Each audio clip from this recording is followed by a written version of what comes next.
안녕하십니까. 오케이 사이클링 박주혁 프로입니다. 오늘 주제는 라이더의 99.9%가 모르는 사이클링의 기본 상식에 대해서 이야기해 보려고 합니다. 사이클링 기본 상식인데 어떻게 99.9%의 라이더가 모를 수가 있습니까? 라고 말씀하실 수 있겠지만 실제로 저는 뵌 분이 많지 않습니다. 네, 정말 선수도 사장님도 뭐 전문가라고 하시는 분들도 이 내용을 정확하게 설명하시는 분들을 많이 보지 못했습니다. 네, 정말 거의 드물어요.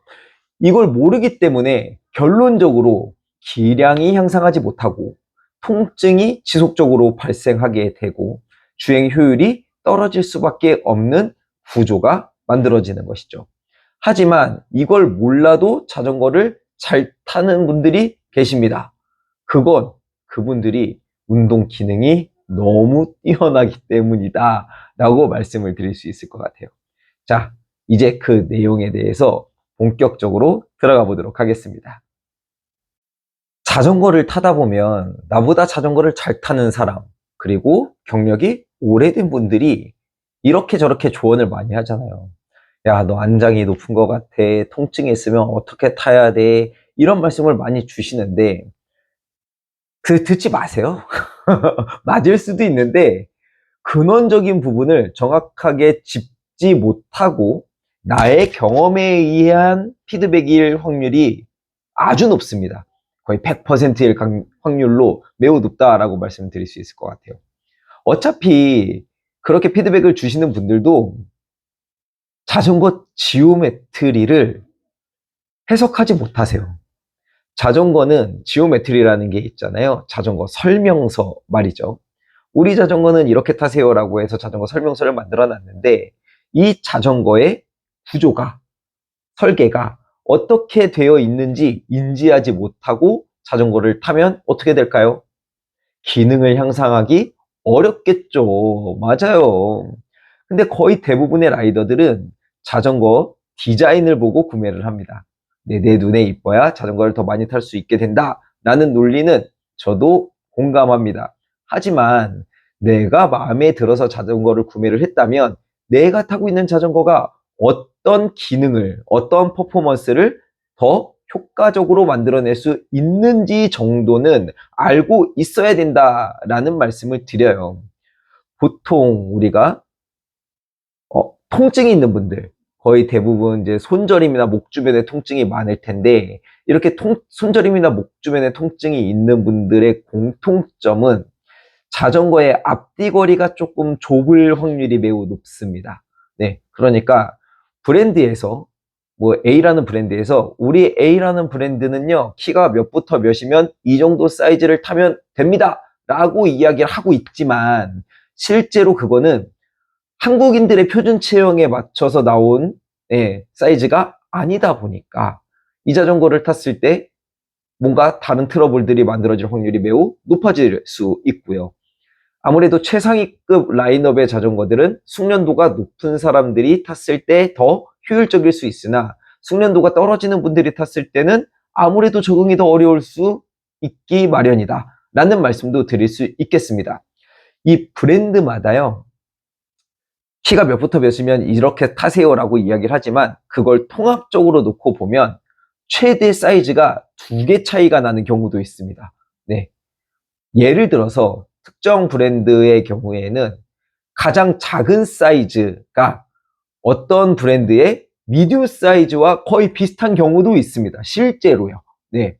거의 2사이즈 정도 차이가 거의 동일하게 나타나는 경우도 있다 보니 꼭 제조사에서 이야기하는 표준 체형에 맞춰서 자전거를 구매하실 필요는 없다. 근데 그런 실수를 안 하려면 우리가 숫자로 된 자전거 지오메트리를 완벽하게 이해하고 분석해서 나의 라이딩 주행 스타일과 접목할 수 있어야 된다라는 말씀을 드리는 겁니다. 그런데요, 소위 전문가라고 하는 엘리트 사이클 선수든 샵을 운영하시는 사장님이든 자전거를 굉장히 오래 타신 분들이든 이 지오메트리를 명확하게 그리고 완벽하게 분석하실 수 있는 분들이 많지 않아요. 이걸 분석할 수 있는 것도 사실 놀라운 일이에요. 사실 당연히 알아야 되는 건데 이거를 분석할 수 있는 것도 굉장히 놀라운 일이긴 한데 문제는 또 뭐냐? 이 장비에 대한 이해가 갖춰졌지만 신체에 대한 이해가 부족하면 협응이 안 되잖아요. 그래서 문제 해결이 어려워져요. 즉 라이더가 아주 크게 스펙트럼을 크게 잡고 저항을 무겁게 해서 달리는 유형의 라이더냐, 케이던스를 빨리 만들어내서 주행을 하는 라이더냐에 따라서 자전거 사이즈 선택 내지는 자전거 브랜드의 선택이 달라질 수 있어야 된다라는 말씀을 드리는 겁니다. 하지만 우리는 그런 부분들을 잘 이해하지 못하고 이제 자전거를 타기 때문에 그 기능적 효율과 통증에 대한 트러블이 잘 없어지지 않는 경우들이 상당히 흔하게 만들어지고 있다라는 말씀을 드려요.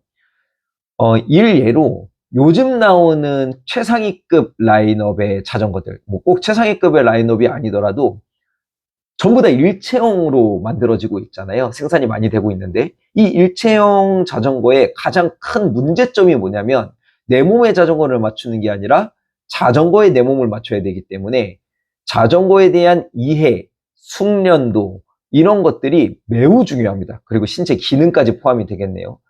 그래서 아까 모두에 말씀드렸듯이 그걸 몰라도 자전거를 잘 타는 분들은 기본적으로 신체적 능력이 매우 뛰어나신 분들은 문제가 되지 않을 수 있지만 나의 신체적 기능이 약간 좀 퍼포먼스가 떨어진다라고 하면 이 문제를 쉽게 해결하기가 상당히 어려울 수 있다라는 부분인 것이죠. 그래서 우리가 기능을 향상하기 위해선 너무나 당연하게 장비에 대한 이해가 충분히 갖춰져 있어야 하는데 우리는 그런 구조적 이해가 충분히 갖춰져 있지 못한 탓에 기능적인 부분에 있어서 상당히 좀 제한적으로 실력이 향상할 수 있고 어떤 문제가 발생했을 때 대처가 어렵다라는 말씀을 드리는 것이죠. 아니 그건 상식적으로 생각을 해보자고요. 우리가 배드민턴을 치든 탁구, 뭐 테니스, 골프, 러닝, 볼링 다 어떤 장비를 활용하잖아요. 이 장비에 대한 이해가 갖춰지지 않았는데 기능을 향상할 수 있는 방법이 있나요? 없어요. 있기야 있겠죠. 운동 능력이 뛰어나다면. 하지만 운동 능력이 뛰어난 사람들이 이런 구조적인 이해가 갖춰진다라고 하면 훨씬 더 효율을 높일 수 있게 될 겁니다. 그래서 자전거는 그냥 누구나 탈 수 있지만 사이클은 효율을 목적으로 설계된 자전거라는 거예요. 효율적이다라는 것은 적은 힘으로 빠르고 멀리 가는 것. 여기 하나 더 추가 뭡니까? 통증을 줄이면서. 네, 이게 돼야 되는데 이게 효율적으로 원활하게 안 된다라는 부분이죠. 그래서 여러분들은 꼭 시티브 앵글 각도가 몇 도인지, 페달링의 타이밍을 결정하는 요인, 그리고 탑 튜브가 얼마나 여유가 있는지, 상체와 하체의 비율, 스택, 햄스트링의 유연성에 연관되어 있는 최소한 이 세 개 정도는 이해하고 자전거를 선택하는 것이 매우 중요하다. 근데 이거를 알아도 적용을 어떻게 할 것이냐는 또 다른 문제다라는 것입니다. 그래서 피팅을 받아도 효율적인 주행이 잘 만들어지지 않는 이유는 최적화가 덜 되어 있기 때문입니다. 왜? 일체형인 자전거에서 내 몸에 억지로 끼워 맞추다 보면 그것은 최적화가 아니죠. 네. 그래서 구조적으로 피팅을 받아도 효율적인 주행이 안 나오는 경우가 좀 많이 있는 상황인데 요즘엔 더더욱 그런 부분은 좀 심각하게 자전거 사이즈를 교체하셔야 되는 고민까지 필요할 수 있다라는 말씀을 드리고 그게 아니라고 하면 기능적인 요인들을 좀 더 메커니즘을 명확하게 이해하고 자전거를 타시면 훨씬 더 도움이 많이 될 수 있죠. 그래서 사실 자전거 피팅은 자전거를 잘 타기 위한 첫 번째 과정, 인 것이고, 내가 어떤 유형으로 잘 타고 싶다라는 이런 부분들은 피터와 함께 좀 상의를 해보실 필요는 있어 보입니다. 이런 내용들을 좀 잘 모르겠다라고 하시면요, 제 유튜브 영상에 정말 친절하게 다 나와 있습니다. 전부 다 있습니다. 여러분들이 궁금할 만한 웬만한 내용들은 다 있으니까요. 그런 것들을 한번 잘 보시면 도움이 될 것 같습니다. 자, 오늘 주제는 99.9%가 모르는 사이클 기본 상식에 대한 내용이었습니다. 다음 시간에도 좀 더 여러분들에게 많이 유익한 정보를 말씀드리기 위해서 찾아뵙도록 하겠습니다. 시청해주신 여러분, 감사합니다.